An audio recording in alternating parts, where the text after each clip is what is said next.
प्यारे बच्चों नमस्कार। मैं कृष्णकांत त्रिपाठी अपने चैनल में आपका स्वागत करता हूं। कक्षा 12 गणित में हम लोग प्रश्नावली 10.4 के 4 सवाल कर चुके थे। देखते हैं पांचवा सवाल। पांचवा सवाल हमारा है लेम्डा और म्यू ज्ञात कीजिए यदि इन दोनों वेक्टर्स का गुणनफल 0 है तो क्रॉस प्रोडक्ट इनका 0 है। तो क्रॉस प्रोडक्ट इनका निकालते हैं। कैसे निकाला जाएगा? इसको लिखेंगे पहले आई कैप, फिर जे कैप, फिर के कैप। पहले के गुणांक 2, 6 और 27। फिर दूसरे के गुणांक 1, लेम्डा और म्यू। ये क्या दिया गया है? बराबर 0। अब प्रसार करेंगे तो आई कैप, फिर इसके साथ क्या होगा? इसका गुणा 6 म्यू माइनस 27 लेम्डा। फिर दूसरा माइनस जे कैप में ये छूटेगा, ये छूट जाएगा, तो क्या हो जाएगा? 2 इंटू म्यू माइनस 27 एकम 27। और फिर प्लस लेंगे के कैप में ये लाइन छूटेगी और ये कॉलम छूटेगा, तो ये बचे मेरे पास 4 अवयव। तो क्या हो जाएगा? 2 लेम्डा और माइनस 6 बन गया 6। ये हो गया। अब क्या करेंगे? ये दिया गया है बराबर 0।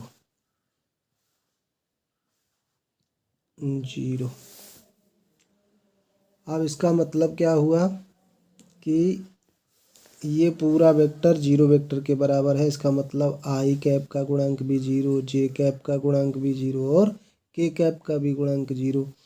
तो अगर तुलना कर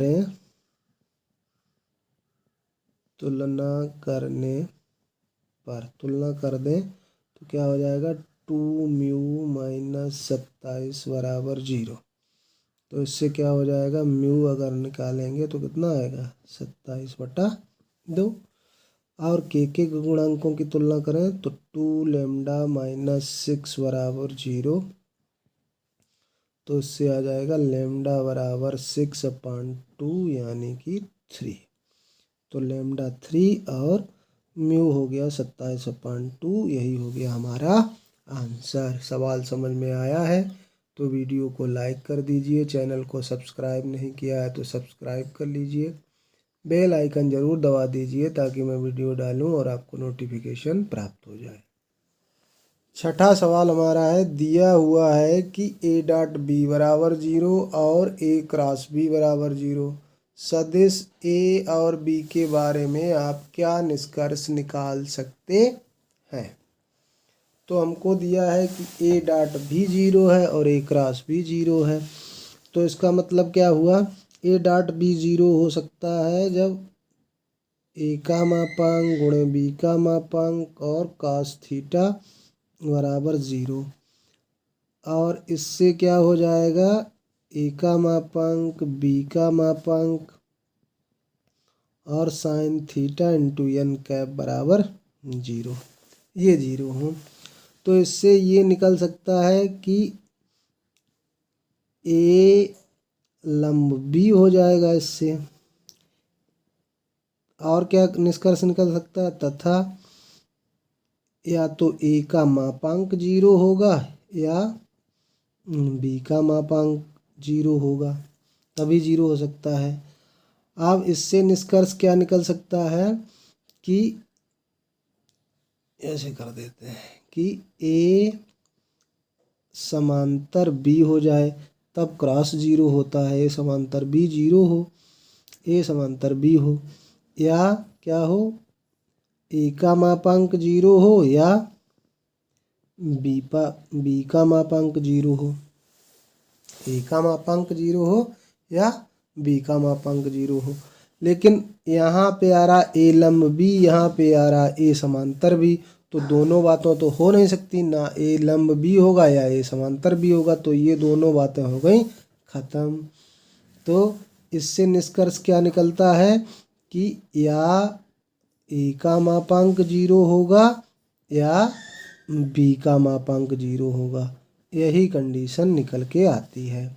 तो यही निष्कर्ष निकलता है कि ए डॉट बी ज़ीरो और ए क्रॉस बी ज़ीरो तभी हो सकते हैं जब दोनों सदिशों में से कोई एक सदिश का मापांक शून्य हो या एक सदिश शून्य हो या दोनों ही शून्य हो, तभी ये हो सकता है।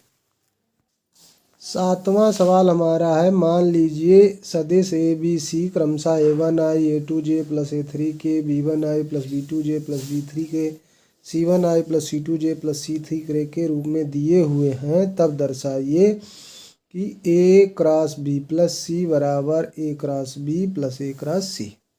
ये हम लोगों को दर्शाना है। तो ये ए बी सी के मान दिए गए हैं। अब हमको क्या करना है, b प्लस सी का a के साथ क्रॉस निकालना है। तो सबसे पहले हमें b प्लस सी ज्ञात करना है। तो b प्लस सी पहले कर लेते हैं। b प्लस सी ज्ञात करेंगे तो ये तो इतना तो आपको आ ही गया होगा कि आई के गुणांक आई जोड़ देते हैं, b1 प्लस c1 इंटू आई कैप, जे के गुणांक जोड़ दो और के गुणांक जोड़ दो, b3 प्लस c3 इंटू के। तो ये हमको प्राप्त हो गया b प्लस सी। अब हमको चाहिए a क्रॉस b प्लस सी। क्या चाहिए, a क्रॉस b प्लस सी चाहिए। तो a क्रॉस b प्लस सी कैसे ज्ञात करेंगे, तो ये दो सदिश हो गए। अब a और b प्लस सी इनको देखना है। तो आई जे के a1 a2 a3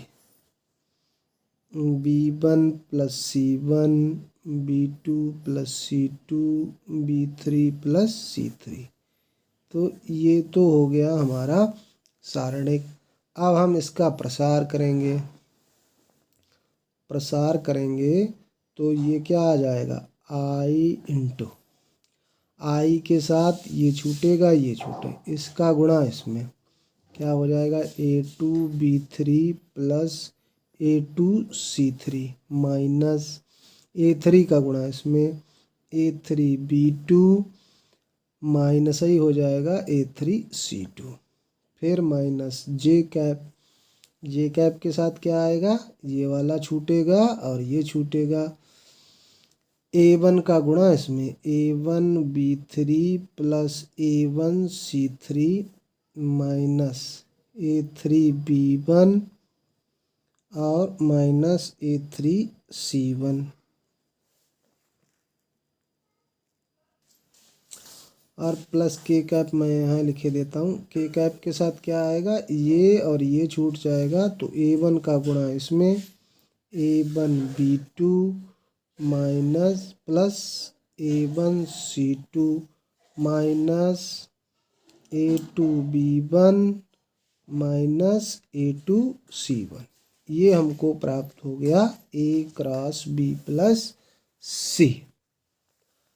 अब निकालेंगे a क्रॉस b का मान। तो a क्रॉस b का मान कैसे निकलेगा, आई जे के, फिर a1 a2 a3 b1 b2 b3, ये हो गया। इसका प्रसार कर देंगे तो आई के साथ क्या आएगा, a2b3 minus a3b2 minus J cap a1b3 minus a3b1 और के कैप के साथ a1b2 माइनस a2b1। इसको समीकरण 2 डाल देते हैं। अब हमको क्या चाहिए, अब हमको चाहिए a cross C. a cross C का मान निकाल लेते हैं। आई जे के a1 a2 a3 यहाँ c1 c2 c3, इसका प्रसार कर देंगे तो क्या आ जाएगा, I cap into a2c3 minus a3c2 minus J cap A1C3 minus A3C1 plus K cap A1C2 minus A2C1, ये 3 डाल देते हैं। अब हमको A cross B plus A cross C चाहिए। तो A क्रॉस B ये लिखा हुआ है, A क्रॉस C ये लिखा हुआ है। अब इनको जोड़ेंगे तो I और I कैप के गुणांकों को जोड़ देते हैं। तो ये भी प्लस का, ये भी प्लस का, यानी कि A2B3 प्लस A2C3 माइनस में है A3B2 और माइनस में है A3C2, फिर माइनस J, दोनों में माइनस J कैप है, फिर A1B3 और प्लस A1C3 माइनस A3B1 और माइनस क्या हो जाएगा A3C1 प्लस के कैप में देखते हैं सबसे पहले क्या आएगा A1B2 और प्लस A1C2 माइनस A2B1